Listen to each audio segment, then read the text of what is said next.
Fazenda Capão da Laje. Estou aqui ainda em terras paranaenses com o médico veterinário Marcelo Kunz. Nós vamos ter a oportunidade de conhecer mais uma história da ovinocultura de corte paranaense e brasileira. Mas eu tenho certeza, você que está acompanhando a Expedição Bel Brasil, que você vai se prender nesse vídeo hoje, por razões diversas. E você tem que nos acompanhar para você entender por que eu estou falando. Porque o que nós esperamos na ovinocultura brasileira é o que nós vamos ter a oportunidade de ver, de conversar e de falar aqui nessa visita do dia de hoje. Marcelo, obrigado por receber a Expedição Bel Brasil. É um prazer a gente poder estar aqui. Obrigado por você dedicar um tempo aí e abrir as portas aqui, as porteiras da fazenda, literalmente, para nos receber aqui. É um prazer a gente poder estar aqui. Mais uma vez, eu que agradeço, meu nome, o nome da minha esposa. É sempre um prazer e é gratificante a gente ver que tem pessoas empenhadas a mostrar a ovinocultura, né? E que eu me recordo, não lembro de todos esses anos de ter acontecido alguém ter essa iniciativa que você teve, e provavelmente vai ser um divisor de águas aí, a gente vai conseguir dar voz e aparecer, né? Uma atividade tão nobre, milenar, né? É verdade, né? Fato. Então, e principalmente porque o ovino está na Bíblia, né? Todos estão, né? Mas Aliás, é a espécie, a mais antiga espécie domesticada pelo homem, né? Que você tem notícia, né? Exatamente, Cordeiro de Deus, né? Marcelo, e falando aí da ovinocultura, né? Você é médico veterinário, né? Formação profissional, trabalhou na extensão. Quem veio primeiro, a ovinocultura veio primeiro, a medicina veterinária veio primeiro, os dois vieram junto. Como é que foi essa história da ovinocultura na sua vida e na propriedade aqui na Fazenda Capão da Laje? Então, a família da agricultura e da pecuária, desde sempre, né? Com início com suínos, vaca de leite, né? E sempre teve ovelha, né? Para consumo, né? Certo. Então, mas sempre tive essa vontade, né? Desde pequeno. Após eu me formar em veterinária, eu trabalhei na extensão, né? Trabalhou com extensão? Trabalhei com extensão e... Fazendo consultoria ou na extensão pública? Consultoria. Consultoria.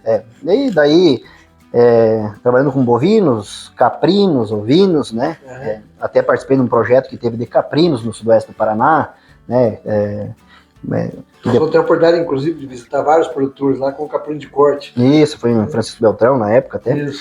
Mas enfim, já vinha de tempo. Mas em final de 2011, início de 2012, eu voltei para a gente diz Guarapuava, Candói, né? Mesma coisa, né? Voltei para cá.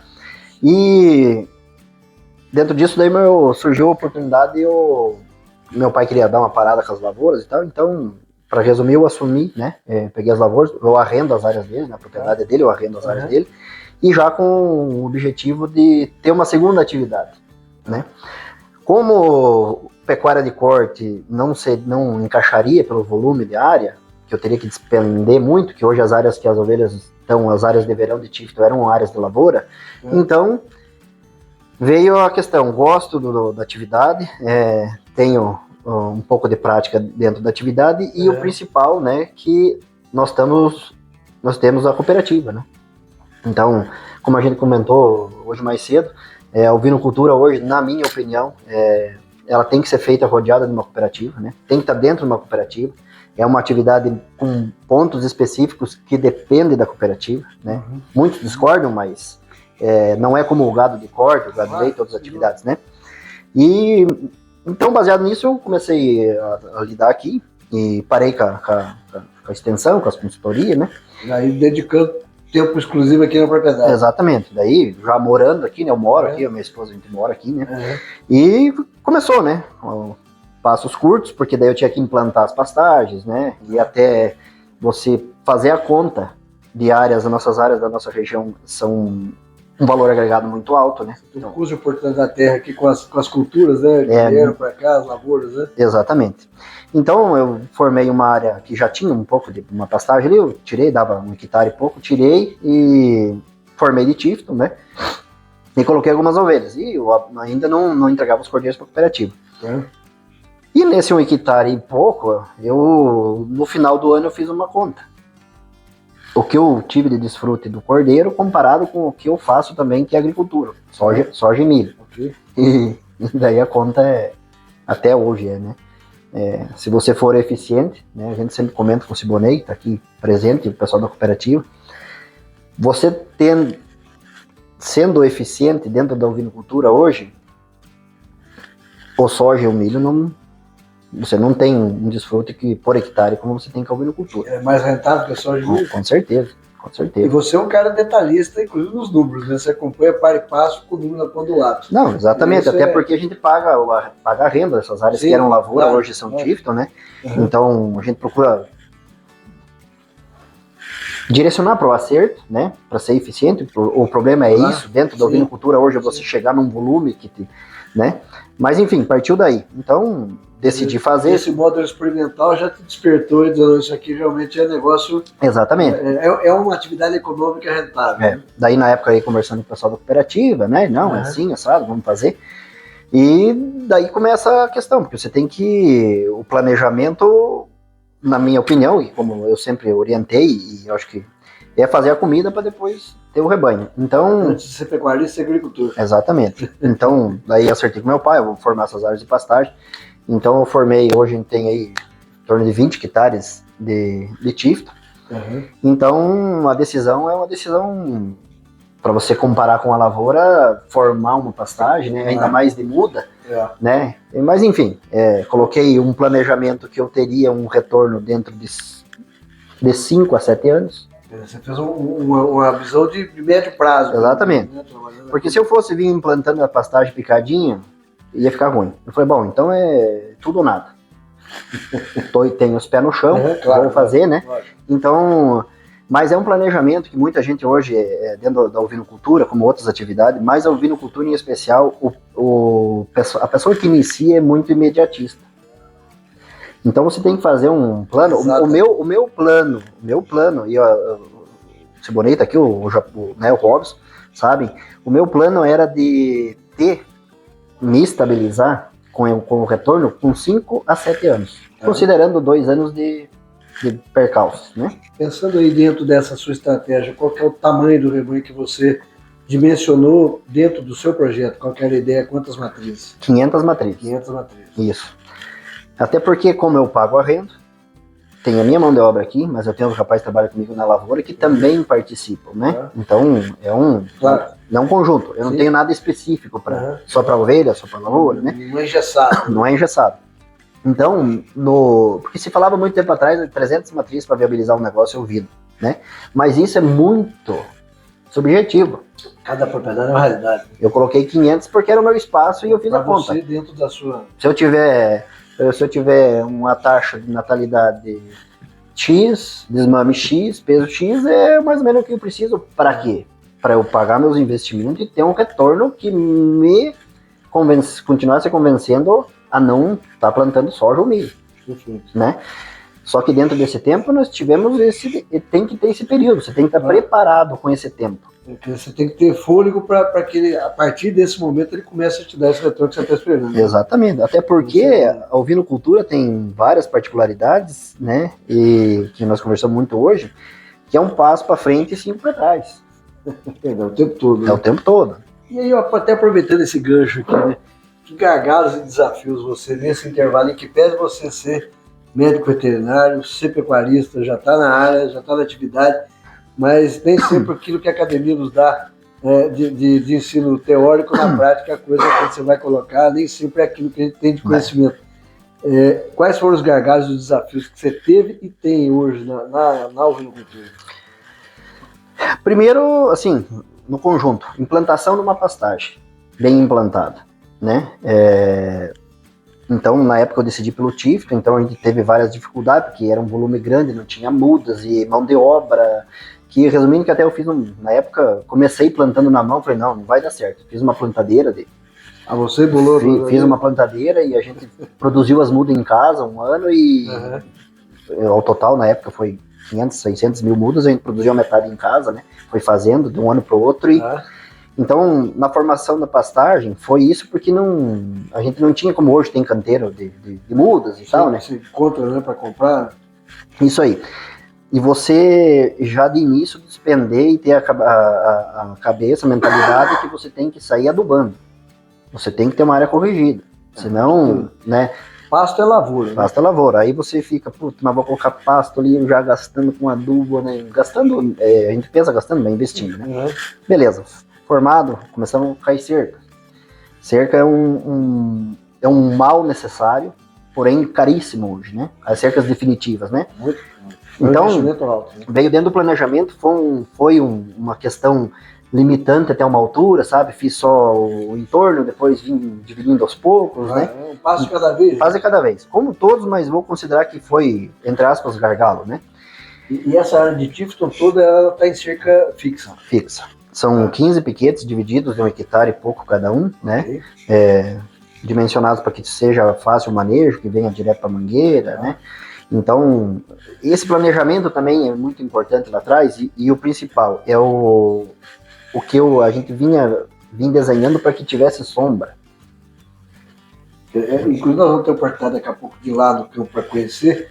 Você fez ali condições de que os piquetes tenham uma área comum, descanso, essa ideia? Tem uma área comum, mas todos os piquetes até hoje têm água, né? Todos têm água encanada, tem coxo, e todos têm uma área de sombra muito boa.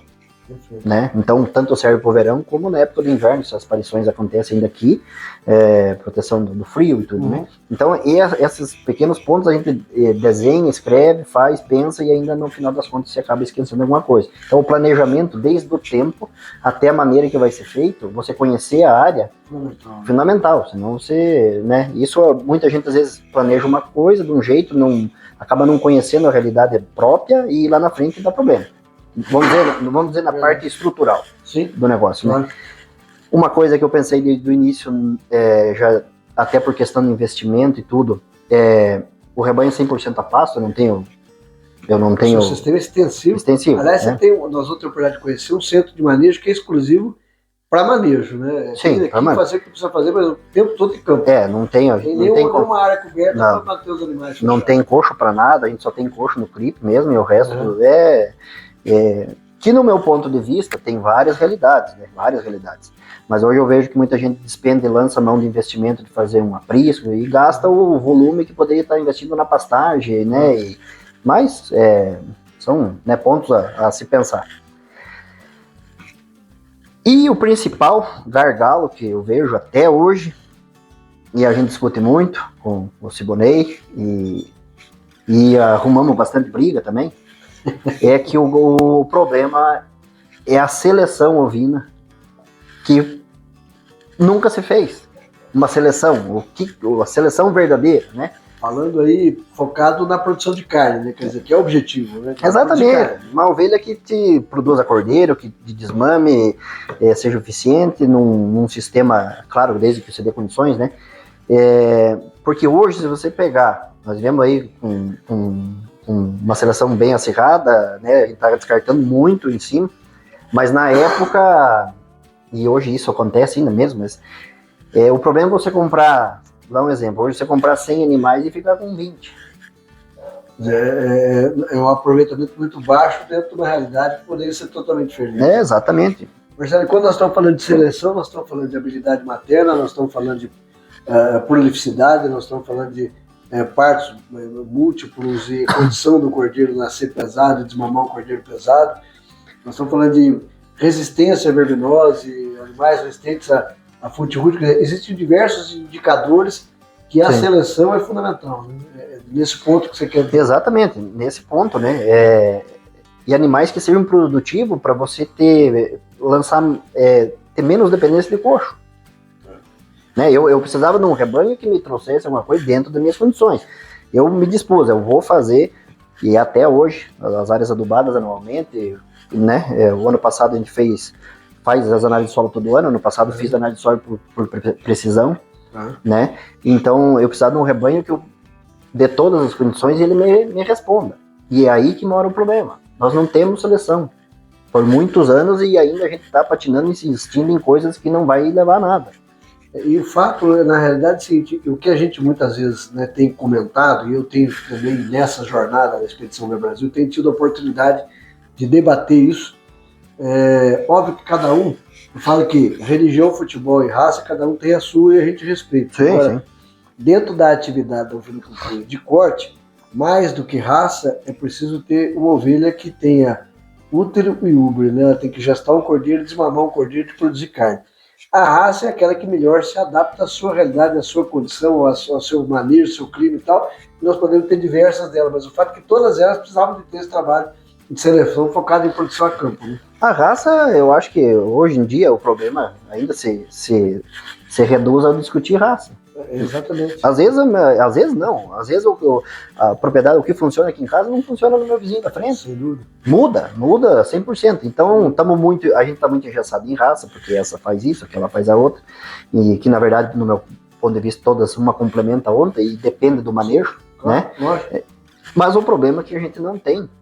Não tem dados, não tem seleção. Não. Hoje está aparecendo, né, pontuais, e o pessoal já está tendo DEP. Associações que estão despertando para isso, né? Já está tendo DEP para algumas coisas e tal.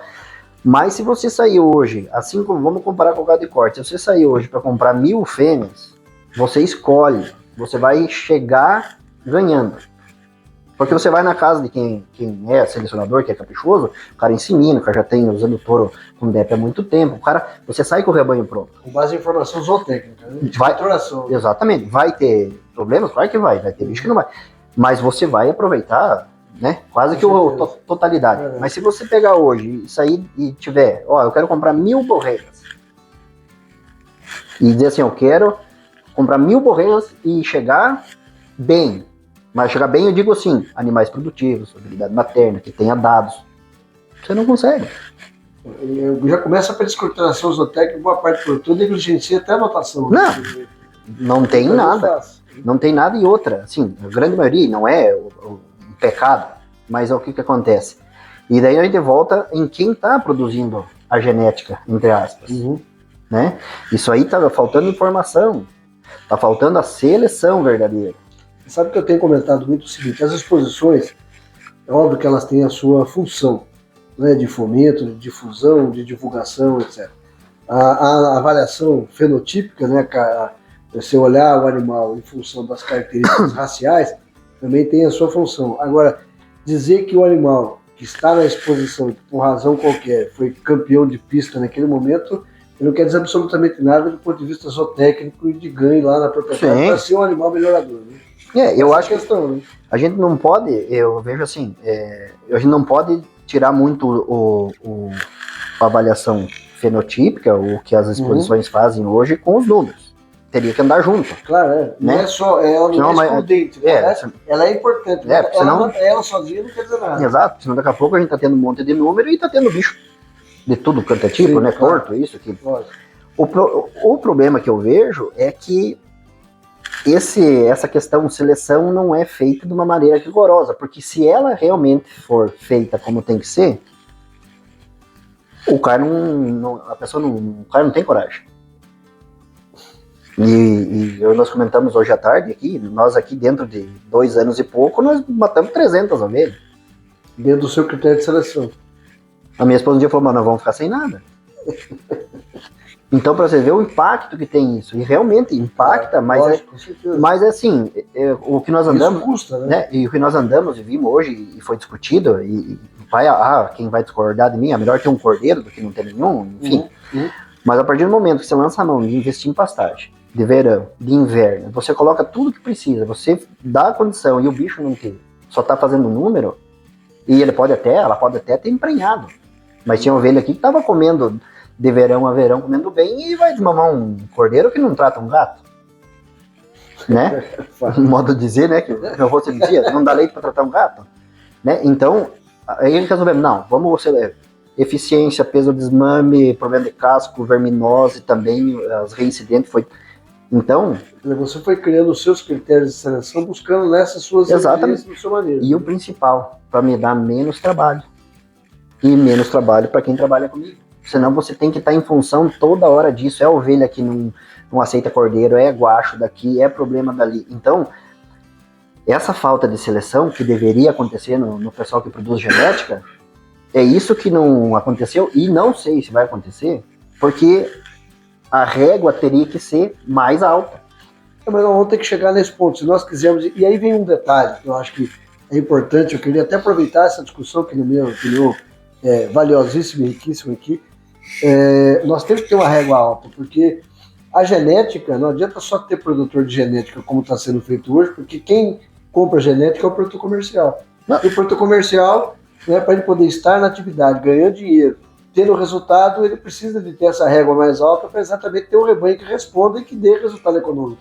Então, tem que andar junto. Né? Exatamente. E daí, na verdade, é bem polêmico isso aí, que daí já não tá fácil porque não estão fazendo uma seleção como precisava. E daí brigam por causa de raça. Fica pior. É fato. E fica o desafio, acho que aqui é a oportunidade da expedição, e aqui eu volto a frisar, né, nós não temos aqui absolutamente nenhuma restrição de debate, de conversa, de diálogo. Nós estamos aqui para discutir, vamos mostrar as raças, vamos mostrar os camanheiros, vamos trabalhar mostrando a ovinocultura, mas colocar o dedo na ferida também é importante a gente mostrar. E aí fica o desafio para a ARCA, a nossa Associação Brasileira dos Criadores de Ovinos, né, as associações de raças, seja ela qual for, né, as associações de produtores, que tem o foco é sentar à mesa e entender que a ovinocultura tem que ser profissional e eficiente para que a gente tenha resultado econômico, para que ela tenha, de fato, cada vez mais espaço. Só assim nós vamos crescer. Do contrário, patina. Exatamente. É isso aí. E dentro do trabalho que você está fazendo aqui, né, hoje você está destinando qual área para a ovinocultura? Você tem 20 hectares com pastagem permanente de Tifton, e você faz a rotação com a cultura da soja e do milho, né, fazendo também a implantação das lavouras de inverno, que daqui a pouco nós vamos conhecer as áreas de Tifton e de aveia. Qual é o total de área que você está destinando hoje para a ovinocultura?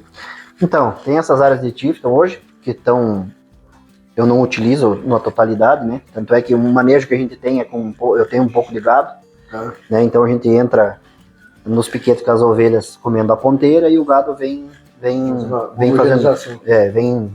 fazendo a poda, né? Então, devido a essa seleção drástica, eu cheguei ao ponto, falei, não vou mais estar comprando bicho. Então, a gente diminuiu o rebanho, né? Para vir um pouco menos e selecionando. Então, hoje a gente trabalha com 20 hectares de Tifton, mas tem o gado em cima junto com as ovelhas, né? A ideia é chegar de novo perto daí. Eu acredito que a gente trabalharia hoje tranquilo com 500 matrizes, né? Produzindo bem, né? As áreas de inverno, então, como a gente tem essa integração lavoura-pecuária, as áreas que a gente estava hoje, na maioria das vezes elas ficam ali. Então, às vezes, um ano eu uso 15 hectares aqui, 8 lá, 10 para cá, né? Mas em média, esse ano a gente trabalhou, né? Foi um ano que correu bem, tudo, a gente está trabalhando com o rebanho ali em 15 hectares. Né? Até depois a gente vai ver os azevém e tudo, então, porque a gente tá trabalhando nessa área, porque está concentrando bastante, são áreas adubadas, né? Com aplicação de nitrogênio quando precisa. Então as outras áreas não foi preciso, então rodou o gado em cima, né? Mas em média, trabalha isso aí. Os 20 hectares de Tifton você tem disponível? Disponível, implantado, né? Implantado. E no verão e no inverno eu já trabalho com as áreas e vai modulando aí. Vai modulando, né? Não tá chovendo bem, então vamos aumentar um pouco a área. Então vai trabalhando conforme, graças a Deus a gente tem essa possibilidade de ficar, né? Mas sempre trabalhando em cima da eficiência máxima dentro do menor espaço possível, né? E aí vem um outro trabalho que você está desenvolvendo, que é o uso da cerca elétrica, né? Quer dizer, você, nessa sua flexibilidade de utilizar as áreas com as culturas de inverno, a cerca elétrica é fundamental para esse seu modo de trabalhar, né? Sem dúvida. Porque assim, a gente hoje, o problema tá, como a gente tem visto muita gente já, né, explanando isso, que é uma realidade. Plantar pasto, fazer pastagem, independente se faz bem adubado ou não, mas fazer pastagem, o pessoal criou consciência que tem que fazer. O problema é a hora da colheita, né? Então, principalmente a ovelha, que é um animal muito seletivo. Então, a cerca elétrica móvel é uma coisa que é fundamental, seja na pecuária, ou seja na pecuária de corte, mas no ovino é primordial, né?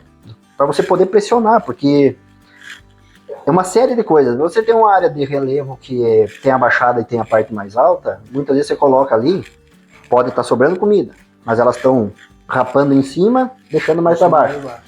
Por questão de instinto de rebanho, né? Então, a cerca elétrica, a gente vai ver ali, modula. Você fazer ela pastejar onde você quer, né? Tá ficando aqui, empurra mais ali, ajeita, traz água para cá, leva para lá, né? Mas até a própria área de Tifton, às vezes depende no verão, você coloca mesmo que você tenha um piquete aí pequeno, às vezes você coloca um lote até considerável, elas acabam escolhendo às vezes uma área, né? Então vai uma área e deixa outra. A gente acaba pegando às vezes um piquete de 1 hectare ponto 2 e divide no meio. É verdade. Porque a ovelha tem essa característica. E aí é importante conhecer o hábito do animal. Não. Né? Para cada espécie tem um hábito de pasteiro, de alimentação. E assim como o gado, a ovelha tem uma coisa. Depois que você tem esse manejo condicionado, que ela sabe que você tem essa... Que nem a gente gira os piquetes, né? Vem girando, até vai girando. Uhum. Depois ela começa a identificar, bom, comi mais ou menos aqui, quando é amanhã já vou sair daqui. Não, isso é uma coisa de manejo muito interessante. Então, às vezes tá sobrando pasto, comer só a pontinha.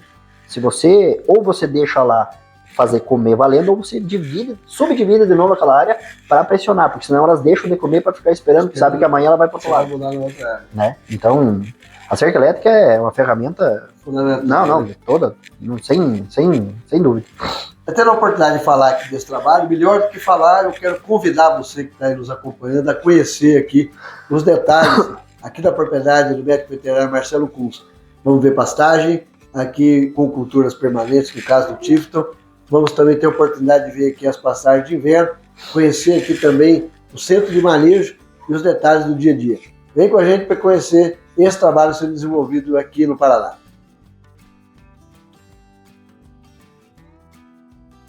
Em 25 de outubro de 1980, nascia em Guarapuava a Ovinopar, Associação Paranaense de Criadores de Ovinos. Um movimento de união, criado por produtores visionários que enfrentavam grandes desafios. Dificuldades na comercialização da lã e da carne, falta de assistência técnica e ausência de políticas voltadas ao setor. Com iniciativas como o Ranking Paranaense de Criadores e o Projeto Cordeiro Paraná, em parceria com o IDR, a Ovinopar promove inovação, valorização, intercâmbio técnico e abre caminhos reais para pequenos e médios produtores. Somos movidos por uma missão: contribuir com o sucesso dos nossos associados, gerar valor sustentável e tornar a ovinocultura paranaense referência nacional e internacional. E é com esse espírito que seguimos em frente, lado a lado, escrevendo os próximos capítulos da nossa história. Ovinopar, fortalecendo a ovinocultura no Paraná.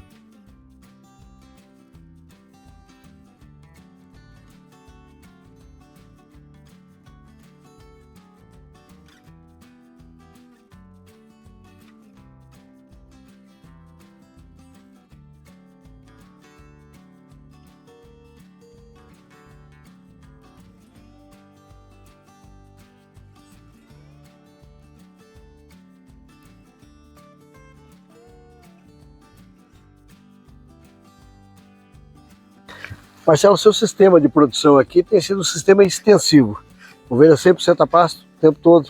100% a pasto. No verão, elas permanecem nas áreas de Tifton, né? Uhum.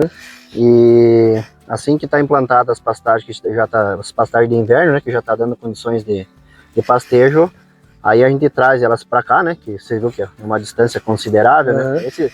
Esse último piquete com aquele de trás ali, a gente percorrendo por dentro aqui chega a dar quase 2 quilômetros, né?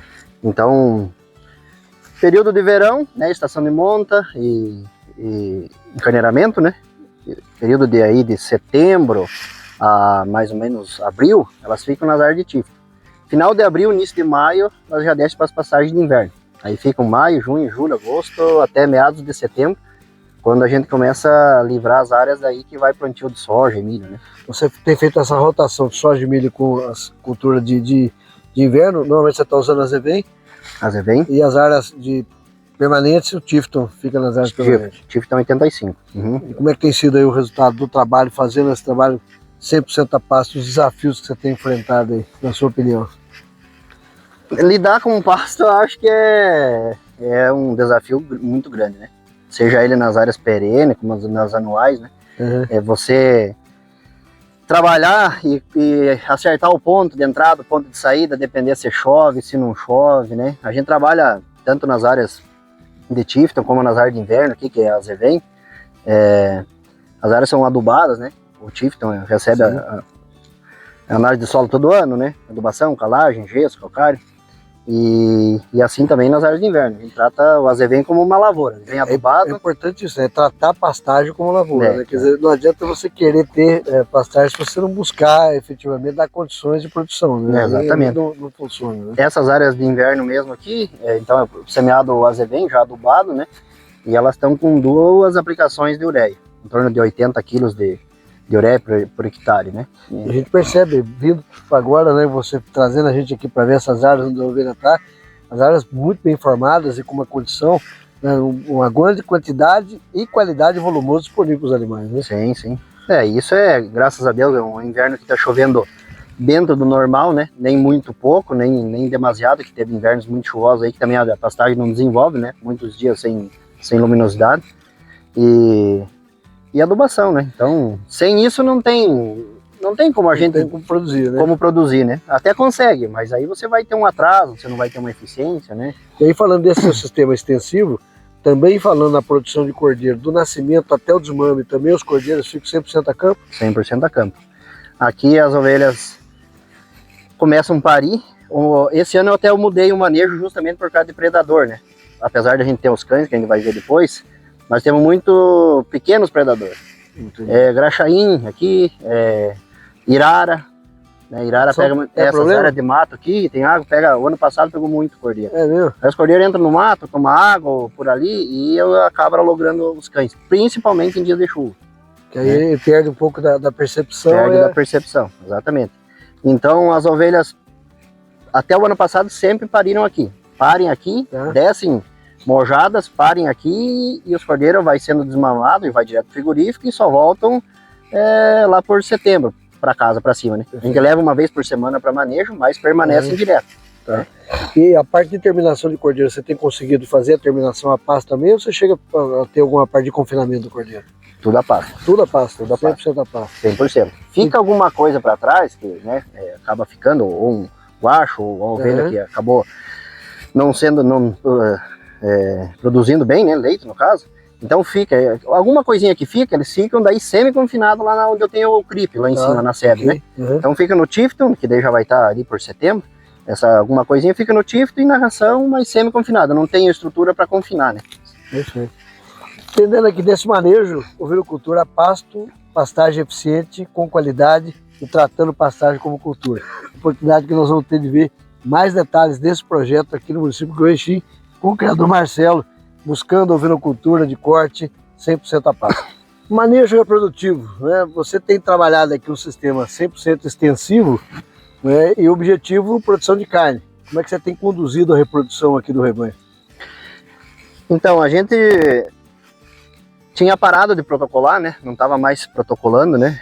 As ovelhas, mas esse ano a gente voltou a protocolar por fatores assim que, primeiro, concentração de partos, né? A gente ter uma concentração mais intensa fica melhor para o manejo, né? Até porque a gente precisa deixá-las preparadas, paridas, para vir para as áreas de inverno, que foi um manejo que mudou também. Antes elas pariam aqui.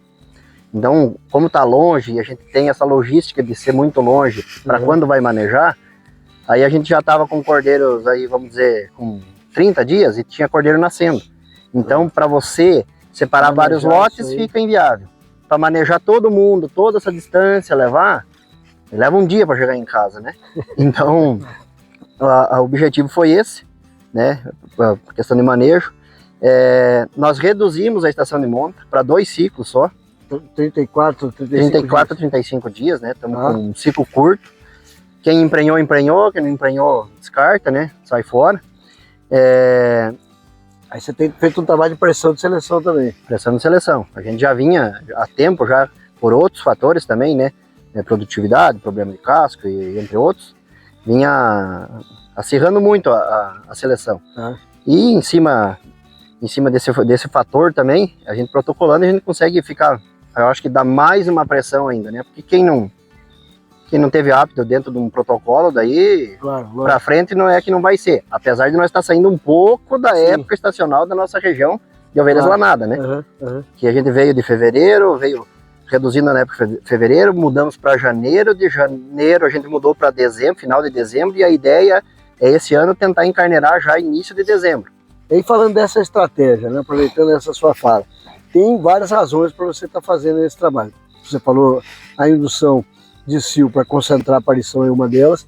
Você tem todo um manejo também aqui da sua pastagem em função da pastagem perene, da pastagem de inverno.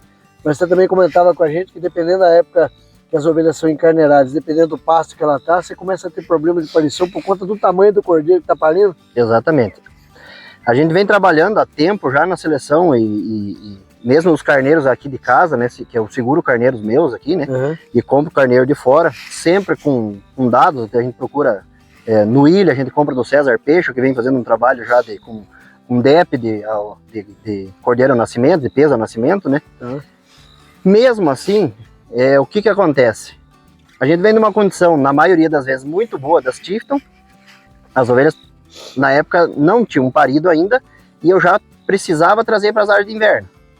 No azevém. Sair de uma área boa de Tifton para uma área melhor ainda de azevém. Melhor ainda de azevém. E o que acontece? Isso aí vai estar acontecendo no terço final da gestação. O cordeiro vai estar ganhando peso. Então a gente começou aí a ter problema. Mesmo a gente usando carneiros que a gente sabe que não iam produzir cordeiro muito grande. Principalmente nas borregas. Daí você separar as borregas e trazer só as ovelhas, aí é mais um... Então... Até por isso, né? Então, a ideia de você trazer para dezembro é que você, até ela parir aí no mês de maio, você vai estar conseguindo manter ainda na área de Tifton. Exatamente. Ela vai vir para a área da cultura de inverno parida. E adiantar, dentro desse ponto também, ela descer parida, com o cordeiro forte já também, por uma questão de predador. Mesmo, né, eu sempre repito, mesmo a gente tendo nos cães, a gente tem muita área de mata aqui, e tem, além de onça, irara, graxaim, então acabava que os cordeiros novos nascidos aqui, principalmente a ovelha com gêmeos. Sim. Ovelha com gêmeos era certo, você acabava perdendo. Aí tem anos aí que a gente acabou perdendo muito, né? Muito ataque, mesmo os cachorros defendendo, mas daí tinha lote aqui, tinha mais de um lote, espalhado, né? Porque daí tinha assim, que estavam parindo e as mojadas, já para não misturar. Aí é inviável, né? Aí começa a perder mesmo, então... E aí tudo é uma questão de manejo, né, Simone? Você ter realmente, para cada propriedade uma realidade, para cada propriedade uma situação, quer dizer, embora, né, lá no frigorífico haja necessidade de ter cordeiro o ano todo, mas você tem estratégias diferentes de produtores, e aqui no caso específico do Marcelo, foi o que mais se adaptou à realidade, ao manejo dele, para atender, e aí você tem uma safra de cordeiro quase que de uma vez só do ano, né? Exatamente. Então, essa estratégia do Marcelo, né, ele, de certa forma, um ano entrega mais para a safra, outro ano adianta um pouco da safra, né? Então, para a cooperativa, cada caso é um caso, né? Sim. E também auxilia o produtor a se adequar dentro do sistema e a cooperativa garante, independente da época que for, né? Garante a compra desses cordeiros, né? Claro, e você tem, realmente, dentro das estratégias das diversas propriedades, conseguido manter aí ofertas de cordeiro com situações de cada um na sua particularidade. Então, no final, ajuda todo mundo, né? Célio, você tem conseguido ter essa eficiência aqui boa, fazendo esse trabalho de protocolo e mesmo trazendo, né, para um período, antecipando isso para ver, tem tido uma boa percentual de fertilidade e de prenhez das fêmeas? Sim, sim. Claro, a gente já vinha trabalhando com uma pressão dentro da estação normal, né? Então você acaba que com o tempo a reposição e o que você fica são animais já adaptados nessa realidade. Nessa realidade. Então, e o ponto-chave é a nutrição. Com certeza. Né? A gente só... Reprodução não tem reprodução se não tiver nutrição, né? Na verdade, a gente aqui trabalha mais com cuidar de pasto do que mexer com a ovelha, né? Fundamental, né? Eu costumo brincar que antes de ser pecuarista, nós temos que ser agricultor, né? Isso é um fato, né? Exatamente. Quer dizer, produzir volumoso. Né? E um rebanho bem nutrido, seja ele bovino, ovino, o protocolo elas respondem muito bem, né? Você tem conseguido médio que percentual de prenhez aqui com esse manejo? Esse ano no protocolo, se eu não salvo a memória, a gente pode ver, mas a gente fechou em acho que 92. É mesmo? Fantástico. É uma estação de 34 dias. Pois é, exatamente. Né? E aí você tem aí uma concentração de nascimentos. E outro detalhe, né, Marcelo? Facilita o manejo do nascimento, cura de umbigo, todo o manejo do recém-nascido. O trabalho que tem que ser feito. Você formar lote depois, independente de pouco ou bastante, né? Claro, fica mais homogêneo, facilita para a cooperativa. Que esse é outro ponto. A gente sempre fala, a cooperativa nós temos que trabalhar pensando, eles pensam na gente, a gente pensa neles, Claro, porque eu também... É uma vida de mão dupla, né? Porque a gente tinha, independente de todos os produtores, no final das contas vai ter os cordeiros, os primeiros, do meio e os do fundo. Sim, claro. Mas se a gente pensar na cadeia, no frigorífico, no comprador que quer um lote padrão, isso aí cabe a nós. O frigorífico não vai conseguir fazer, senão ele vai ter que pensar um pouco de cada um e não vai conseguir. Com certeza. Né? Então isso também, manter uns lotes nascido mais concentrado, porque a média do rebanho é quase parelha, então a gente consegue ter cordeiro tudo mesmo peso, depende do volume, que vai ajudar lá na frente também, até para a cooperativa, né, na venda, né? Temos um padrão de peso e conformação, né? Nesse sistema, o cooperado que leva o cordeiro, independente do número de animais, né, a cooperativa absorve até de um cordeiro, por exemplo, se o cooperado tem, a cooperativa consegue absorver. Uhum. Porém, existe uma viabilidade, né, Marcelo, no transporte desses animais. Então, dependendo da propriedade, aqui o Marcelo está em torno de 80 quilômetros da cooperativa, né? Então, ida e volta vai dar 160 quilômetros. Então, precisa ter a viabilidade também, né? Para a entrega desses animais. Né? Senão a gente tem que picar, né? Leva 5, leva 10, leva 50, Então, a gente concentrando tem mais tem isso, bem lembrado. Né? Tem mais a logística que também facilita, né?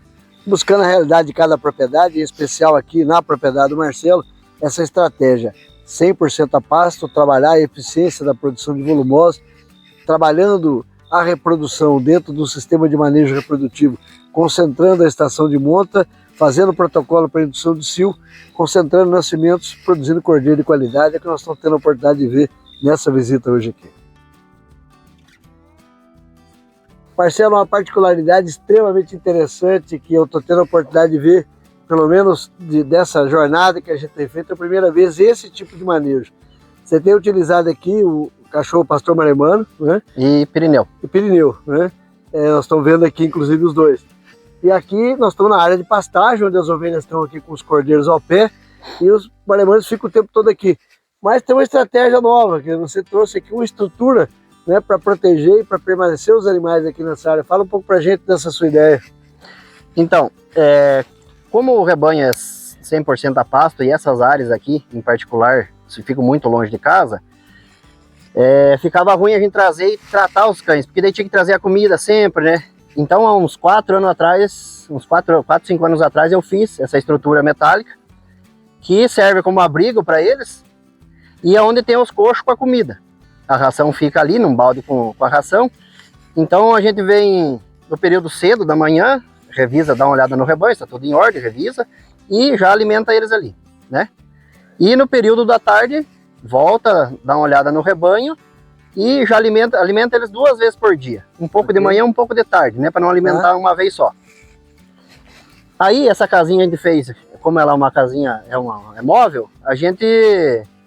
Cada piquete, como a gente trabalha com cerca elétrica, móvel, cada piquete que é feito, quando muda as ovelhas de piquete, a gente pega o trator com a concha e muda os cachorros e a casinha junto.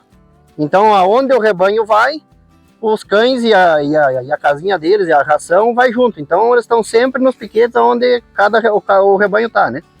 Tá, então fica aí essa sugestão, né? Esse trabalho sendo feito aqui pelo Marcelo, com cuidado, bem-estar também dos cães aqui, né? Todo esse cuidado e mantendo os animais junto ao rebanho para ter essa eficiência da função do Pirineu e do maremano na proteção do rebanho aqui na propriedade.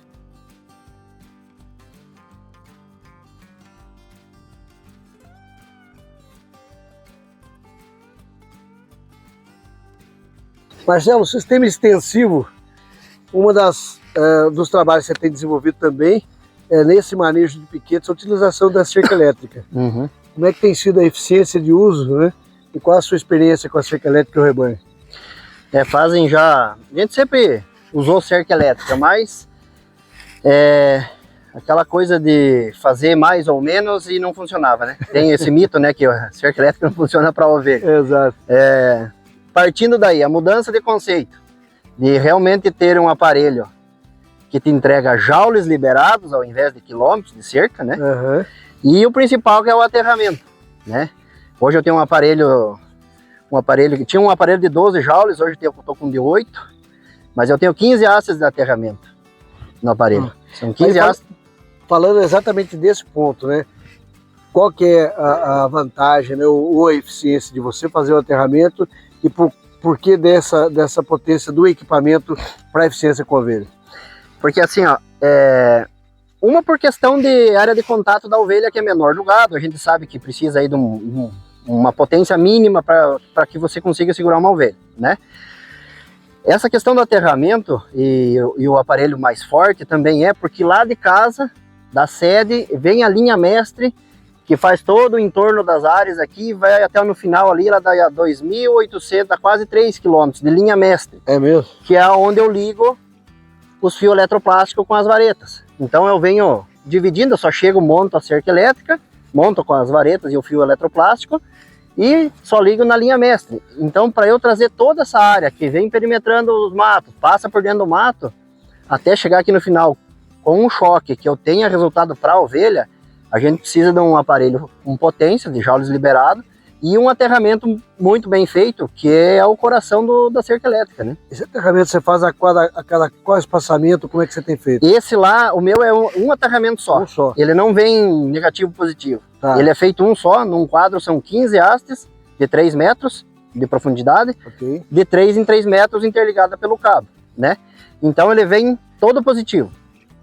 Ele vem todo positivo. Eu só ligo, os 3 fios são interligados lá no final e lá na ponta, e a gente só liga na linha mestre e está eletrificada a cerca, né? Então nós estamos vendo lá o fundo onde está a mata, você tem uma linha mestre circundando a mata, que faz todo esse perímetro aqui da propriedade. Isso. E à medida que você vai fazendo as faixas de pasteiro, você só vem mudando essa linha que nós estamos vendo aqui. Só vem mudando e é uma coisa que muita gente...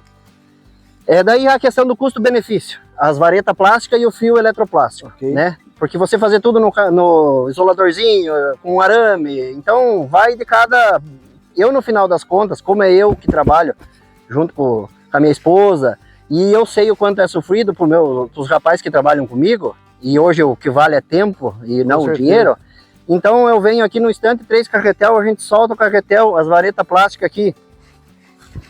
É uma coisa que eu posso movimentar, muitas vezes, eu não preciso nem passar pelo portão, eu pego 2 hastes dessa, aí o rapaz trabalha comigo, levanta ali, a gente trabalha com border collie, o border traz o rebanho passa aqui. O único trabalho que eu tenho é mudar a casinha dos cachorros, né?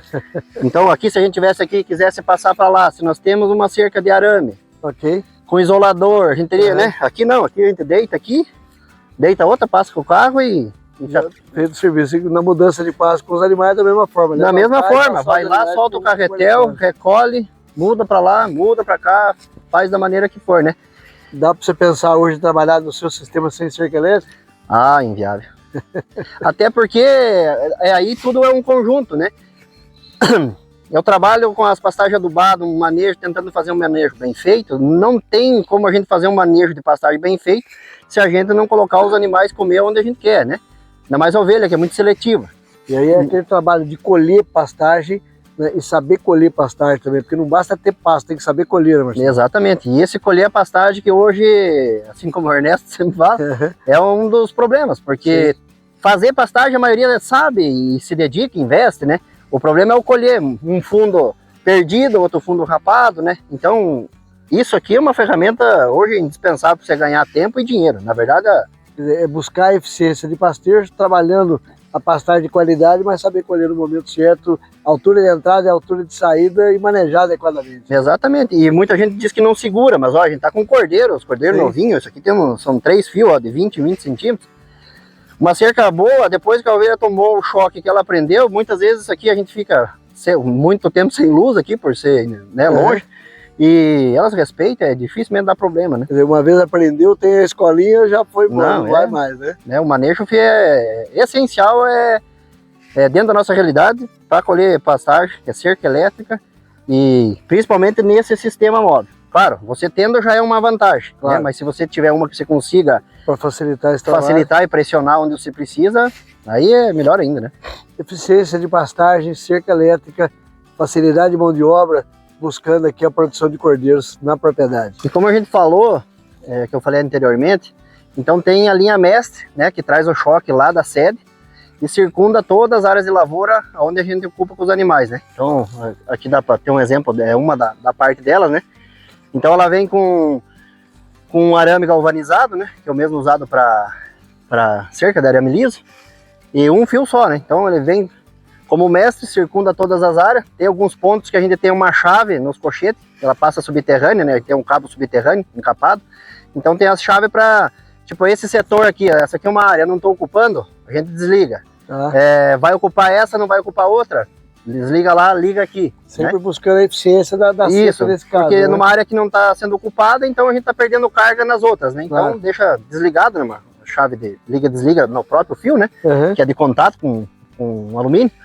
Então, assim a gente vai setoriza e otimiza a carga na linha mestra, né? Marcelo, nesse caso aqui da linha mestra que nós estamos vendo aqui, né? Um detalhe é manter a área sempre limpa embaixo para evitar isolamento e não perder carga, né? Principalmente que como ela vem na marginal lateral de todos os matos, né?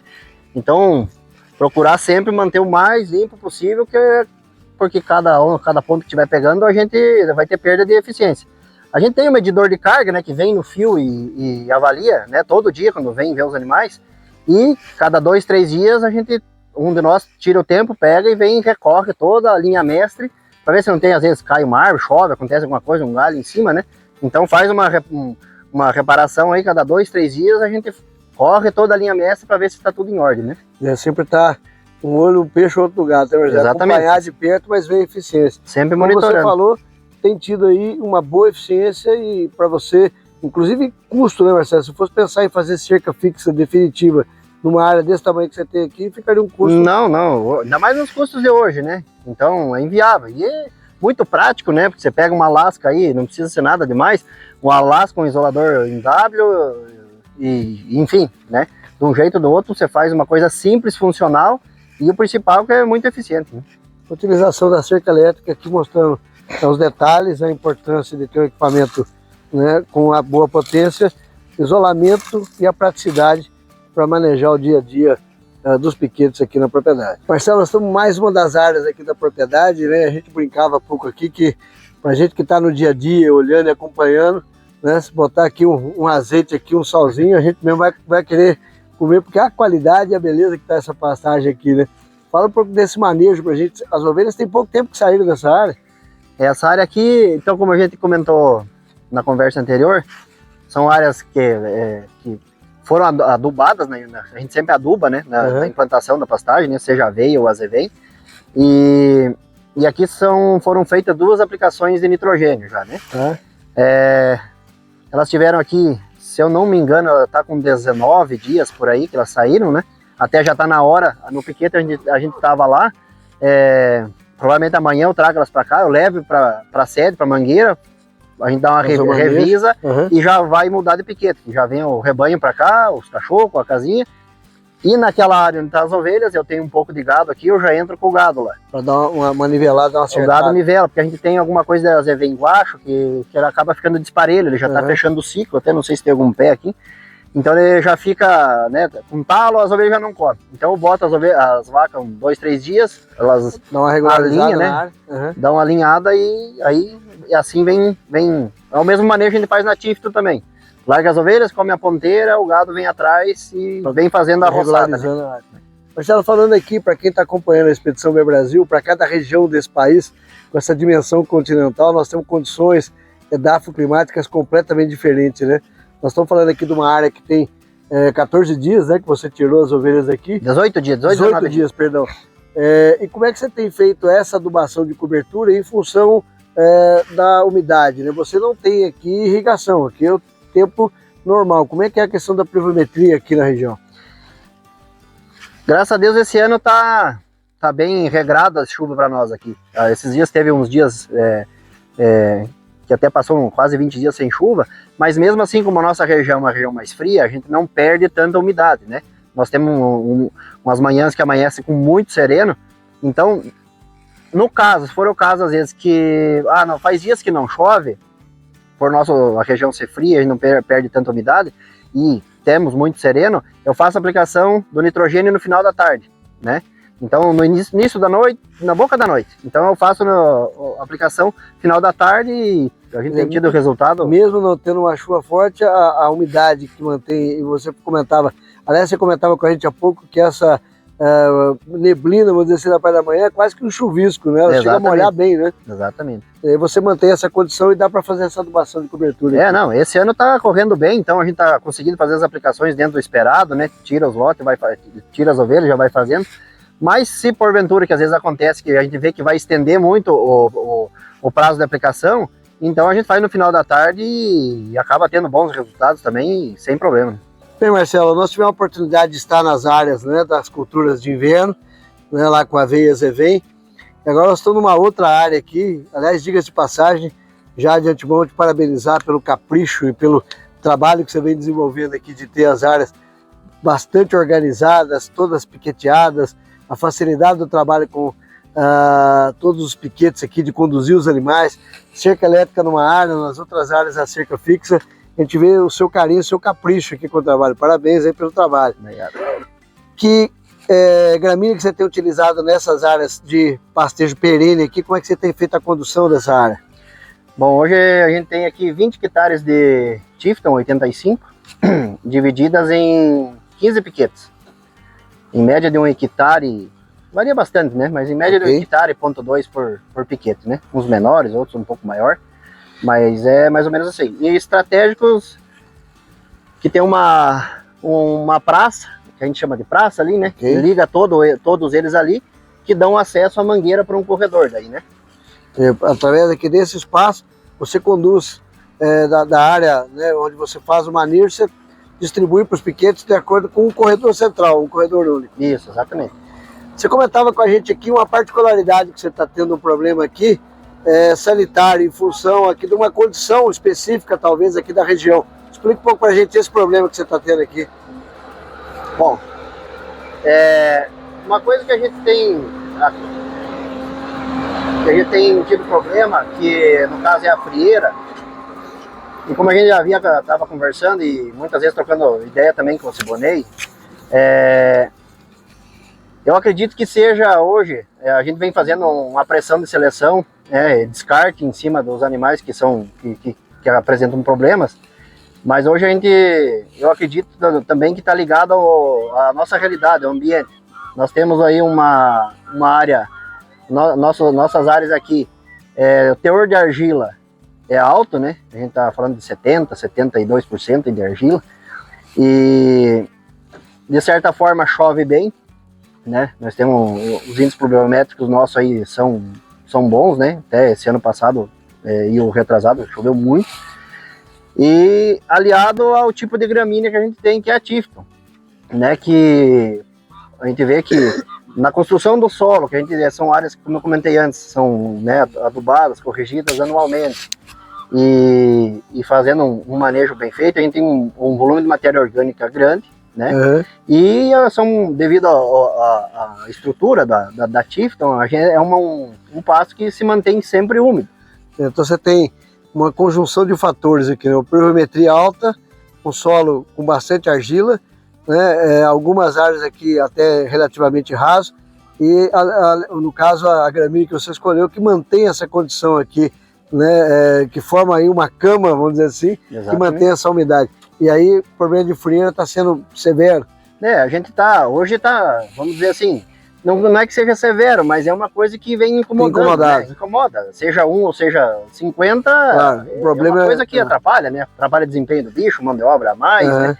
E considerando no verão que acontece também, maior volume é no verão, aí acaba o problema de bicheira, né? Nós tivemos um problema sério esse verão aí, com muita bicheira, que tá uma coisa complicada, né? Meio no geral. Quer dizer, começa uma frieirazinha, a bicheira já vai. Exatamente. E os animais, por serem um sistema 100% a campo, a gente não fecha, não tem aprisca, não tem nada, então é dia e noite na umidade. Nós temos aí um verão com temperaturas, as máximas teoricamente não são baixas, então nós temos um verão até que fresco, não temos tanta perda de água, o calor à noite, né? Então eu vejo que é uma condição que mantém sempre úmido. A gente está sempre, às vezes é 10 horas da manhã, no verão você está lidando nos piquetes, você está molhando a bota, né? Mantém essa umidade aí, é esse desafio que você está tendo agora de poder buscar aí, de certa forma, soluções que venham de encontro, né, a esse problema momentâneo que você está vivendo aqui, né? Exatamente. Vamos conhecer um pouco aí desse problema, mas em especial falando aqui da qualidade, né, do manejo e da pastagem, e que, de certa forma, nessa condição, traz aqui esse pequeno infortúnio no momento, mas que buscando as soluções técnicas para conviver e resolver o problema aqui na propriedade.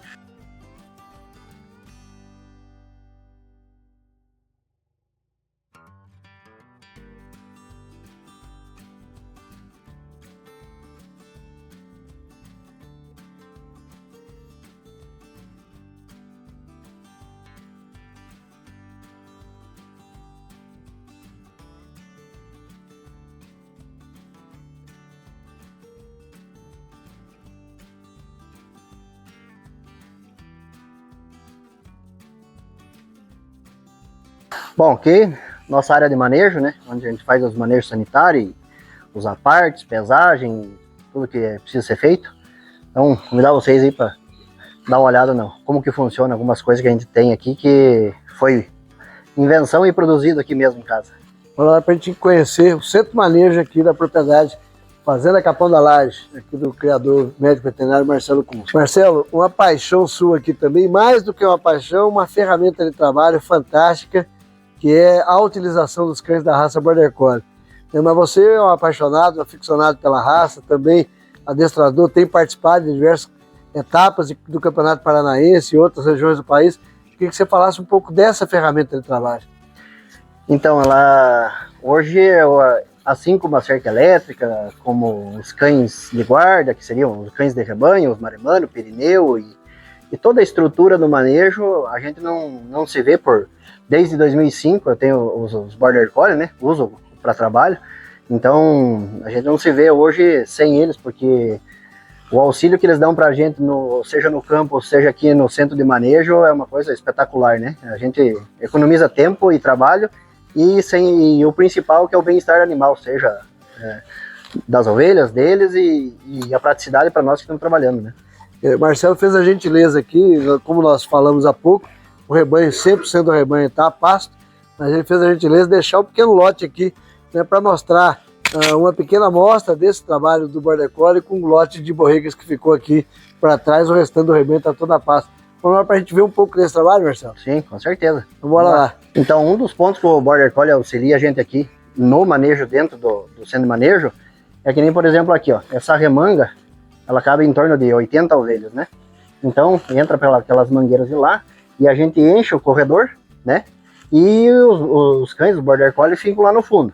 E conforme a gente vai dando vazão aqui no brete, aqui dentro, eles vêm empurrando. Então não precisa uma pessoa estar lá tocando, né? Eles vêm até terminar o lote e depois a gente, com eles, enche a remanga de novo e segue fazendo.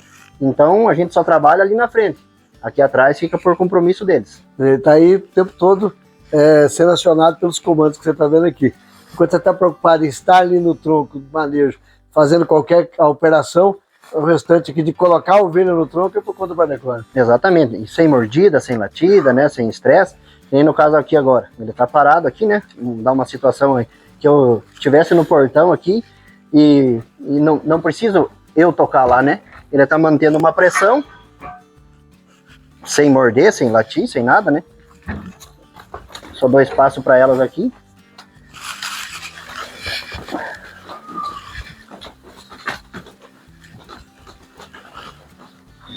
Encerrou? Muito bom. Entendeu? Uma vez. E esse é o trabalho do dia a dia, quer dizer, você vai manejar, abrir, fechar portão, trabalhar aí no tronco e o Border Collie fazendo esse trabalho aqui de conduzir para você aqui. Exatamente. Bom, médico veterinário Marcelo Kunz, mas um pouco também de engenharia mecânica. Marcelo, nós estamos aqui dentro desse centro de manejo, numa área onde nós vamos ver agora o trabalho com as ovelhas, você aqui com o Border Collie, mas tem um detalhe fantástico que você estava mostrando para a gente, que é esse manejo, esse tronco que você fez aqui. Você que desenhou, elaborou a realização desse tronco. Exatamente. A necessidade faz surgir as ideias, né? Uhum. E pensando nisso, né, diminuir o estresse do rebanho e principalmente o nosso esforço, meu, da minha esposa, os rapazes que trabalham comigo, facilitando o bem-estar do rebanho e das pessoas também, baseado em alguma coisa que se tem fora do Brasil, a gente veio estudando e solda e corta e ajeita, e a gente fez um protótipo, eu e meu irmão. E testamos um mês, mais ou menos, e daí depois de pronto, a gente viu que ia dar certo, a gente resolveu e acabou fazendo de forma profissional, né? A gente tem um amigo que tem uma empresa em Laranjeiras do Sul, e que faz troncos de contenção para bovinos, né? Então, levei a ideia para ele, já estava desenhado as medidas, né? A gente teve que mudar várias vezes. E na empresa lá ele fez e tá aí, uma ferramenta que hoje, essa sim, todas são indispensáveis, mas essa hoje é o que a gente economiza de tempo e não se judia a gente, os colaboradores, o rebanho, é uma coisa, isso aqui é indispensável. Além de ser balança também, né? A gente já fez com as bagas de pesagem. Ele é um tronco de contenção pneumático, né? Ele tem essa vantagem, ele tem todo o comando pneumático, todo com pistão. Tudo com pistão. Mostra um pouquinho pra gente, antes de colocar essas ovelhas, explica um pouco pra gente disso. Então, ele é tocado por um compressor que fica lá naquela outra casinha, né? Vem por baixo, vem enterrado as mangueiras, que entra aqui o ar. Nós temos aqui um sistema de portão que a gente fez em mão francesa também, que não é aquele portão que tem a trava, até pra gente poder ter esse acesso, que é uma das coisas que facilita, né? Então, por exemplo, aqui nós temos um comando que vai prender o animal, né? A gente prende ele. Tem 3 regulagens, né? Para determinado tamanho, ovelha gestante, a gente deixa ele mais aberto, deixa mais em V, para não ter muito problema de pressão. Aqui na frente, a gente tem os apartador, né? Então, como a gente aqui tem 3 apartes, então direita, esquerda e para frente, né? Temos aqui também na frente, justamente, que depois da hora que eu vou agora colocar as ovelhas, a gente vai ter, tem 2 portões de acesso lateral, também para facilitar, tanto esse como esse de trás aqui, né? Então, vou colocar uma ovelha aqui para vocês verem como é que funciona.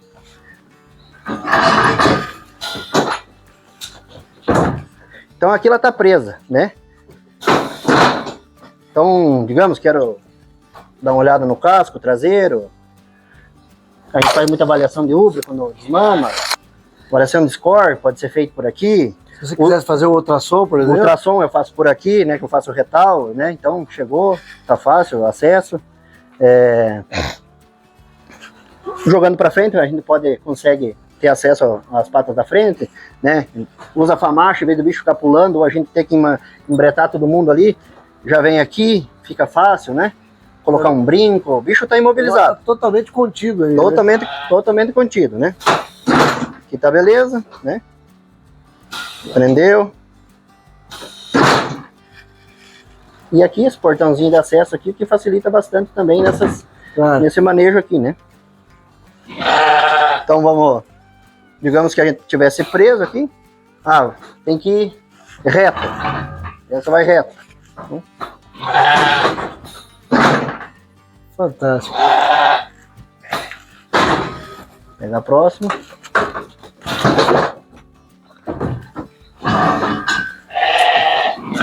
Esse agora, dentro da parte da frente, né? Tem acesso aqui.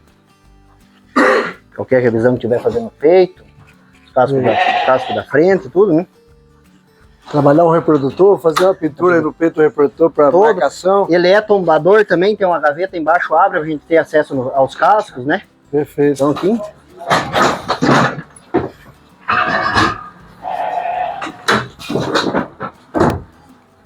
É fenomenal. Vermifugação, que às vezes o bicho fica se batendo, né? Claro, aí a gente pendura a pistola aqui, né? Então, chegou... E é uma leve pressão, né, Marcelo? Não, uma leve pressão. Não, o animal é só para conter mesmo, né? Só para conter. Não tem nada. Ele é, inclusive, todo emborrachado, né? Tem toda uma proteção. Todo emborrachado, né? Tanto é que a gente faz o ultrassom, né? As ovelhas prenhem, não tem pressão, sim, né? Claro.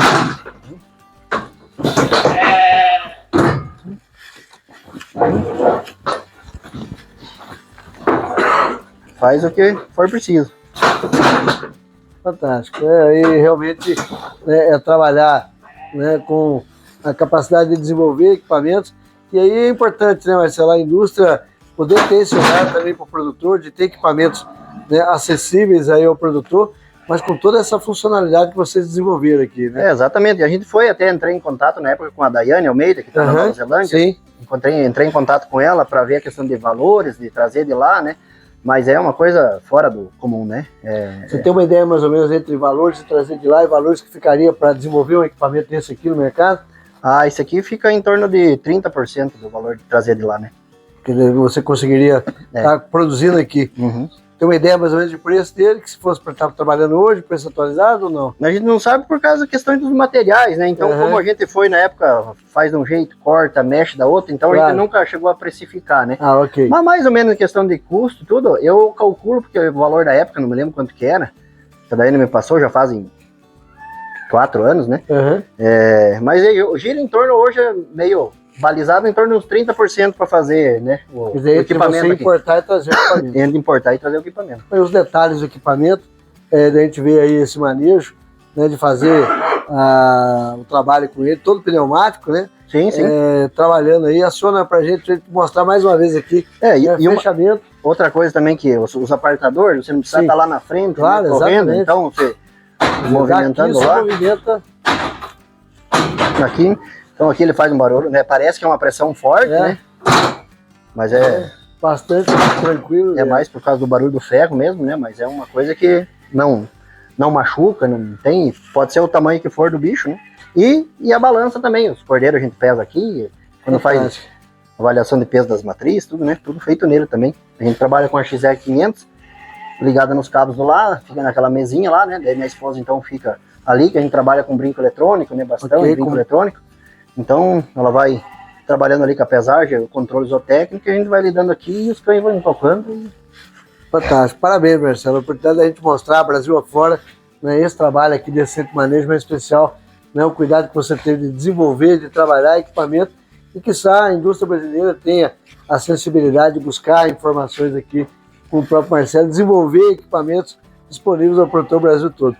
Parabéns, fazendo a Capão da Laje, aqui com o médico veterinário Marcelo Kunz, tendo a possibilidade de conhecer esse fenomenal trabalho desenvolvido aqui. Marcelo, além do fato de você ter desenvolvido toda essa parte aqui, né, da central de manejo, tem o tronco aí, diga-se de passagem, uma vez mais, parabéns aí pela iniciativa, né, a gente tem a oportunidade de estar vendo, mas não para aí, né, quer dizer, você ligado no 380, acomodado nunca, né, trabalhando agora, trazendo também aí o que não é uma novidade propriamente dita, mas poucas propriedades ainda utilizando.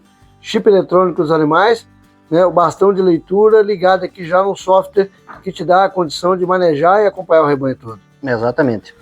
Hoje a parte do controle, da parte da tecnologia, quem faz toda é a minha esposa, né? Eu fico mais no operacional. Uhum. Mas enfim, a ferramenta, depois que a gente implantou os brincos eletrônicos e adquiriu, né, esse sistema de software para controle, então fica muito mais prático, né, e muito mais rápido. Então a gente não deixa de usar o papel e a caneta, porque isso é insubstituível, mas isso aqui passa para nós a segurança de menos erro, ou quase zero erro, né? Então já fazem aí desde 2019 que a gente vem usando, né? Que vem usando o controle através do software da TrueTest. E então todos os dados passados aqui é feito a leitura do brinco e vai para a balança, que chama de balança, que é o software, né? Então todo o histórico do rebanho hoje tá aí dentro, né? Você tem aqui na palma da mão condição de ter de cada animal individualmente as informações que você quiser buscar, desde que, obviamente, alimentar o sistema também, né, Marcelo? Exatamente. Não basta ter software, tem que alimentar. Tá alimentando. Né? Então, como está todo mundo aqui dentro, dá um exemplo básico que a gente falou antes, a questão, vamos pesar ela, então, né? Então, colocamos aqui, animal contido, feita a leitura, tá o número do brinco, né?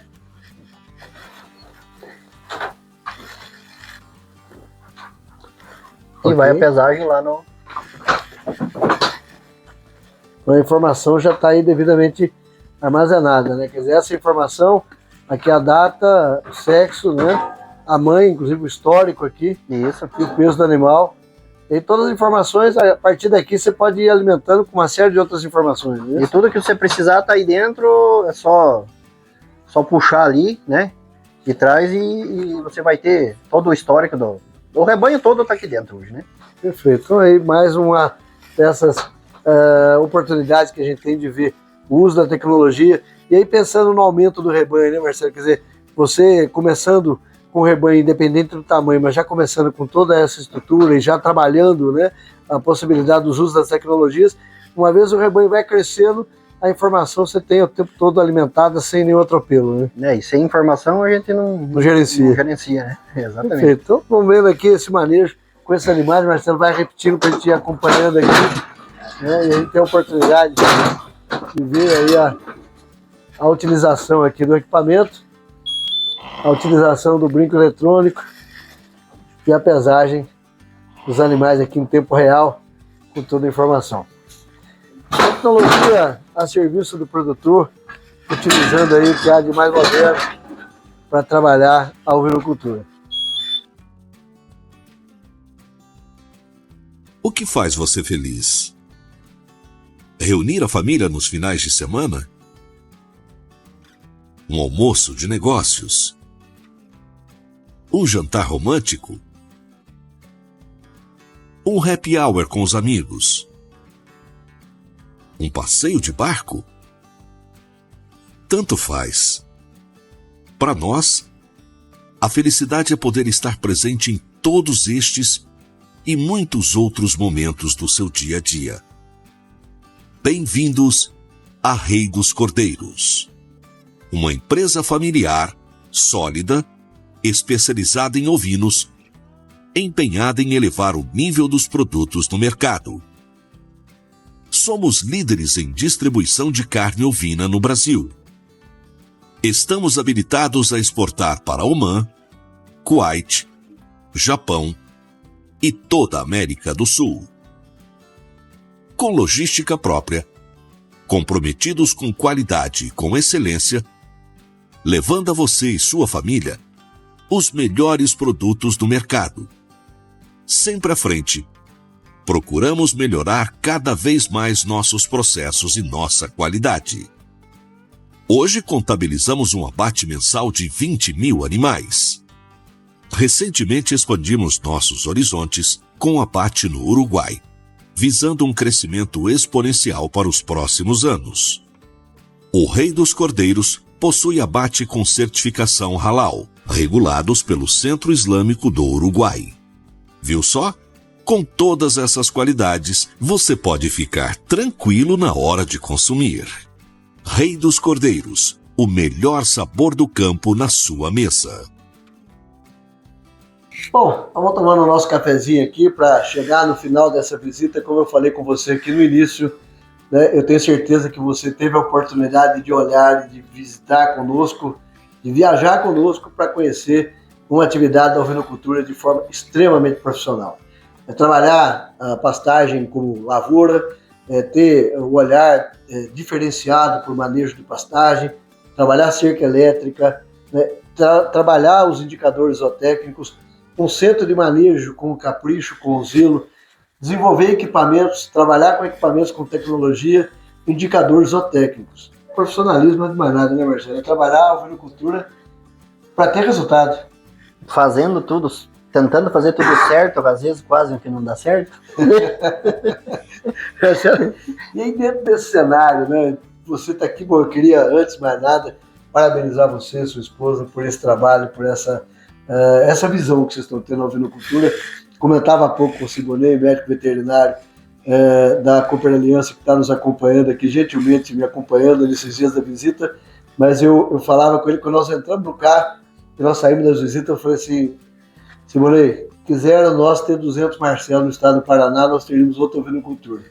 E aqui, Marcelo, falo com muita tranquilidade, porque a gente tem a oportunidade de andar e de ver, e a gente sente, a gente percebe quando a gente está visitando o produtor que tem na atividade um olhar diferenciado, e você tem um olhar diferenciado para a ovinocultura, então eu espero que a ovinocultura brasileira possa chegar com essa visão nesse patamar que você está levando, em que pese ainda os desafios, os problemas, que é inerente à atividade, né, e faz parte da atividade, mas é esse profissionalismo, é o trabalho que você está fazendo aqui, que a gente espera poder ver Brasil afora. Então, parabéns por esse trabalho, parabéns você e sua esposa por estarem fazendo da ovinocultura um olhar diferente, né? Eu fico feliz de poder ter a oportunidade, não só de visitar, mas de mostrar Brasil afora isso, né, que a gente viu aqui.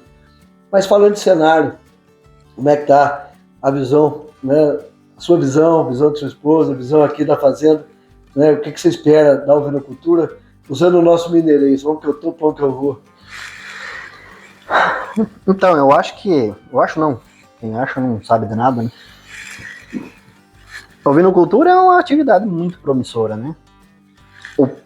O problema, vamos dizer assim, o problema ou entrave é que, vamos colocar assim, a maioria não vê de forma profissional, não encara de forma profissional, né? Não coloca aquilo como nós falamos no outro bloco, o planejamento é muito importante e não se preocupar com os resultados vir cedo, porque eles não vão vir, né? Então, mas o cenário, a gente hoje trabalhando com agricultura e vendo as outras atividades, hoje vamos comparar com a pecuária de corte também, a ovinocultura, vou colocar dentro dos moldes nossos hoje, dentro da cooperativa, se você for fazer conta no desfrute por hectare, não tem as outras atividades da agricultura e a pecuária de corte não te dá o resultado da agricultura, né? E aí vem a pergunta, né? A pergunta que não quer calar, né? Falta cordeiro no mercado. Onde é que nós estamos errando? Né? Onde é que nós estamos deixando de acertar para poder ter produção de cordeiro? Em que pese ainda, né? Nós estamos aqui, eu estou no 5º estado, né, viajando com a Expedição Meu Brasil. Tem 19 anos que eu estou na atividade, tem 19 anos que eu escuto falar falta cordeiro, em todos os estados que eu passei falta cordeiro. E ainda assim nós estamos importando cordeiro, né? Nós estamos importando carne ovina do Uruguai, da Argentina, do Chile, até da Austrália, nós chegamos em algum momento a importar. Né? É inconcebível, na minha opinião, como criador, falar em importar carne ovina num país que tem essa capacidade, o estado do Paraná com essa capacidade de produção. Onde é que nós estamos errando, onde é que nós estamos deixando de acertar, na sua opinião? A união, né? E quando eu falo união, pode ser ela uma cooperativa, que eu vejo que, como a gente comentou antes, ovinocultura sem uma cooperativa, sem um alicerce que te dê um apoio, seja ele desde o campo até a comercialização, é isso que vem acontecendo a vida inteira. Aí fica aquela, eu não produzo bem, não vou caprichar, porque tira fora a cooperativa. Vamos dizer o mercado normal. Okay. Eu não produzo direito, eu não invisto, porque lá na frente ninguém me valoriza. A indústria não valoriza porque sabe que o cara, se te oferecer 30 centavos a mais, ele vai pular do barco. Então, o produtor não cria essa mentalidade porque ele está sempre navegando no mercado. Uhum. Então ele não melhora, não investe. A indústria não firma compromisso, porque sabe que qualquer troco a mais, aquele cara não tá certo, ele vai cair fora. Então fica aquele puxa, estica. É um ciclo vicioso que não tá, o cachorro correndo atrás do rabo. Exatamente. E isso aí acontece desde os primórdios e continua até hoje, né? Vamos colocar dentro da cooperativa hoje. O cordeiro, o que acontece, o que vai chegar lá no prato do consumidor é planejado um ano antes. É desde a parte nutricional, a estação de monta, a aparição, a rastreabilidade, o controle dos cordeiros, formação de lote, padronização, abate, mas a cooperativa faz um levante dos dados zootécnicos, dos índices zootécnicos, de quantas matrizes, taxa de prenhez, depois no parto, porque ela tem esse planejamento que precisa ser visto lá na frente. Aí você toca num ponto que, independente da cooperativa, né, nós temos sempre falado, eu tenho sempre colocado com os produtores, nós temos que colocar do outro lado do balcão. Né? Se o produtor, né, vamos imaginar que nós sejamos a indústria, né? Quer dizer, eu para estar no mercado, eu preciso de ter o produto, eu preciso de ter embalagem, eu preciso de fazer marketing, eu tenho que ter distribuição, e toda vez que eu abro o mercado, eu tenho que ter garantido de ter um produto para ofertar para aquele cliente novo que eu estou abrindo. É o que você está falando, né? Quer dizer, é ter planejamento e entender que de um lado você tem o produtor, do outro lado você tem a cooperativa trabalhando, mas que ela precisa do cordeiro para garantir o fornecimento. Né? Porque sem isso, porque se você for ver, a gente é só comparar com grãos. Se você comparar com grãos, A gente sabe, uma cooperativa, seja alguma coisa, sabe quantas toneladas vai ter, ou a produção do café, de todos têm, por quê? Porque o planejamento lá na ponta tem que ser feito para a indústria se manter, né? Agora fica nessa, né? Então, eu vejo assim, seja associação, seja cooperativa, seja o que for, unir para formar lotes, para trocar ideia, para fazer a coisa certa, para daí poder chegar, viu, ó, eu quero mais. Eu preciso de, né, pelo menos. Agora, se ficam de um canto, outro do outro, brigando, né? Então, eu vejo que, na verdade, esse negócio de faltar cordeiro... na sua opinião, é a falta de organização da cadeia que traz essa falta de organização. Essa dificuldade hoje.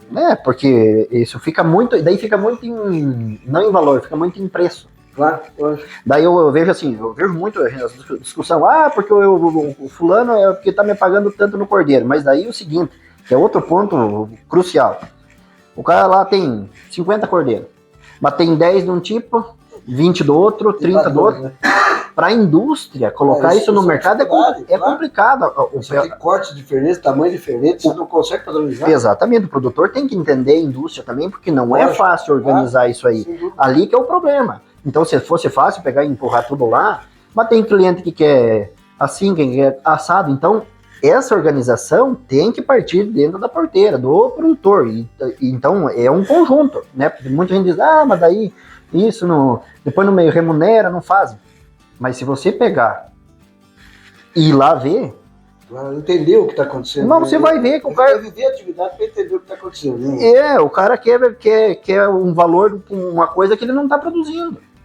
Né? Mas sabe um detalhe aí que você chama atenção nessa organização, né? Você faz parte da Cooper Aliança, eu tive a oportunidade de visitar a Cooper Aliança, de conhecer, tive a oportunidade de comentar, né? Uma cooperativa de pecuaristas feita para pecuarista, né? Que entende o dia a dia, falar a mesma linguagem, com o mesmo propósito, buscando aí esse mercado comum e esse trabalho comum que você comentou. Você se vê na atividade da ovinocultura e você entraria na atividade se não fosse a Cooper Aliança, está te dando esse suporte, garantindo a comercialização? Não, de maneira alguma. Tanto é que a gente conversou hoje cedo, né? O meu planejamento dentro das coisas foi pensando na cooperativa. A sua preocupação hoje é produzir cordeiro, porque você sabe que lá na frente, comercialização tem quem faça, né? Eu não vou ficar independente, no meu planejamento, eu não estava pensando quanto que eu vou ganhar, se isso aqui, claro, vai ter que ser uma atividade rentável. Tem que se pagar. Mas a garantia que você vai ter o comércio que é o principal, para não acontecer o que acontece sempre, todo ano. Quando tem produção de cordeiro, o preço fica lá embaixo, não sabe para quem vende. Né? E, então, no nosso caso aqui, o fundamental foi a cooperativa. Né? Foi a cooperativa, tanto é que a gente foi antes, né? Já conhecia de tempo, né? Sempre faz a diferença, conversa, vamos fazer planejar para isso, aquilo. Então, você tem um norte, você sabe para onde você está indo. Porque, por exemplo, assim, a cultura, soja, milho, hoje o grão, você produz, mas você não manda no mercado. Não, com certeza. Ou commodity, né, pelo mercado variando de estar. Milho, soja, o que for, você não manda, né? É commodity. Sim. O cordeiro, fora de uma cooperativa, você está na mesma situação. É um fato. Hoje a cooperativa te paga tanto o quilo, a carcaça, e você sabe que... E outra, nunca baixou o cordeiro. A cooperativa nunca baixou o preço. E um detalhe que eu achei extremamente interessante, conversando lá com o médico veterinário Siboney, ele estava me explicando alguns detalhes, né? Com relação a esse pagamento da cooperativa também, com algumas características. Você tem um preço fixo e a valorização por algumas características, né? De padronização de carcaça, fidelidade do produtor na entrega. Existe uma série de outros quesitos, né, que no final ainda tem um plus em cima daquele valor fixo. Né? E como é que você vê isso aí como forma de incentivo e principalmente, né, de buscar eficiência na propriedade? Exatamente, tem as bonificações aí dentro, né? Então, além de você produzir, você ter a garantia do valor base, te estimula a produzir melhor. Poxa, eu preciso melhorar aqui, tô ali. Então, é uma maneira de estimular e de contrapartida, a cooperativa também está estimulando para que receba um produto que o mercado, o consumidor, que é quem manda, está pedindo. Com certeza. Né? Então, essa questão da gente ter a segurança de comercialização que é o ponto principal. É preocupar em ser eficiente da porteira para dentro, né? Porque lá a cooperativa faz o resto. Faz o resto, exatamente. Então você não vai, vou produzir um cordeiro, o meu custo hoje. Se você amarra um custo, não, exemplo, um cordeiro vai me custar R$5 o quilo para produzir, e daí chega lá na frente, eles estão pagando R$4,50. Né? É verdade. Então, hoje você sabe, meu custo, a cooperativa me paga tanto, eu tenho um custo de tanto, essa vai ser mais ou menos a minha margem. Eu falava isso ontem com o Simone, viajando aqui, percorrendo, ele falava de previsibilidade. Quer dizer, a cooperativa te dá essa condição, né? Quer dizer, a partir do momento que ela sinaliza, você tem previsibilidade, o restante é com o produtor, né? Quer dizer, você sabe pelo menos uma previsão da sua receita em função da sua eficiência na propriedade. Né? Exatamente, que eu vejo que o ponto-chave do negócio é esse, você ter a previsibilidade de, bom, isso aqui é certo, isso aqui não vai baixar. Por isso que eu friso. Já te sinaliza daquela forma. Né? Por isso que eu até friso isso. O pessoal a gente pede, como é que funciona? O cordeiro nunca baixou. Pelo contrário, ele só vem em ascendência. Na cooperativa nunca baixou. Então eu sei, se meu custo baixar, a minha margem aumenta. Claro, porque aí você tem que trabalhar aqui, né? Exatamente. Custos, eu tenho certeza que vou vender, vou receber, até outra coisa que é receber, né? Levou pro frigorífico, bateu, dali 2 dias você tá na conta. Pagamento à vista. Pagamento à vista. Tá na mão, né? Tá na mão. Contar com o dinheiro. Né? Exatamente. E você, dentro disso, eu vou ter tantos cordeiros, vou receber tanto, que é a base, você vai ganhar mais se você produzir melhor, mas em cima disso você consegue já ter um norte de se desenhar, né? Agora, se você fica, né, à mercê do mercado, então sempre vai ser complicado, né? Marcelo, obrigado pela oportunidade da visita. Nós vamos caminhando aí para o final desse nosso bate-papo. Falar de ovinocultura, a gente não sai daqui antes do Natal, né? Não sai, né? Conversar, para quem tem como paixão e gosta da atividade, é realmente um assunto, né, cativante ao mesmo tempo que a gente gosta, né, de estar discutindo, de trabalhar. Mas obrigado aí pela oportunidade da visita. Mais uma vez, né, parabenizar você, sua esposa, por esse trabalho, pela dedicação que vocês estão fazendo. Quem quiser fazer contato com vocês aqui, acompanhar o dia a dia do trabalho, trocar mais informações, ideias, tem aí um contato? Como é que funciona? Tem o Instagram, Marcelo Kunz, o Rubia Faquin, tem o WhatsApp, né? 42 91 22 9556. Estamos aí para acompanhando a Expedição Meu Brasil, segue os links então aqui do Instagram e também do telefone de contato. Estamos aí para trocar ideia e fortalecer o vinocultura. Queria que você deixasse sua mensagem para quem acompanha a Expedição Meu Brasil. Força, fé e esperança.